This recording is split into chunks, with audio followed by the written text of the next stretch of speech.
চৌধুরী বাড়ির ছোট পুত্র সাজ্জাদ খানের সাথে রুমি সুলতানা আর জিসান চৌধুরীর সাথে তানিয়া খানের বিয়ে নিয়ে যে দ্বন্দ্ব তৈরি হয়েছিল এই দুই পরিবারের মাঝে, সেই দ্বন্দ্ব কিন্তু আজও শেষ হয়নি। ওরা ভুলে গেছে আমি একটা কাল নাগিনী। আমাকে যে আঘাত করবে একদিন না একদিন আমি ছবল মারবই। যে রিনা খান সবার সামনে মাথা নত করেছিল। বাবা, আমাকে লজ্জা দিও না, আমি ভুল করেছি।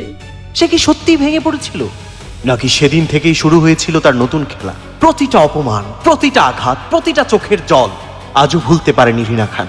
আর সেই হিসাব এবার সুদে আসলে ফিরিয়ে দিতে চায় সে।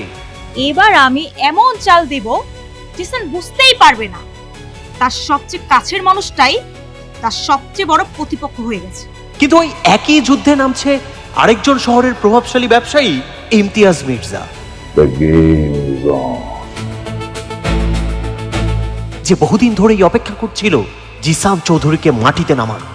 এবার দুই শত্রু একই লক্ষ্যে, একজন প্রতিশোধের জন্য আরেকজন ক্ষমতার জন্য। চারদিকে ষড়যন্ত্র, বিশ্বাসঘাতকতা আর একের পর এক এমন আঘাত যার জন্য প্রস্তুত নয় জিসান চৌধুরী। সে কি পারবে নিজের পরিবার, নিজের ব্যবসা, নিজের কোটি টাকার সাম্রাজ্য বাঁচাতে, নাকি একসময় হারিয়ে ফেলবে সবকিছু? সেটা জানতে হলে দেখতে হবে কোটি টাকার জামাই 2।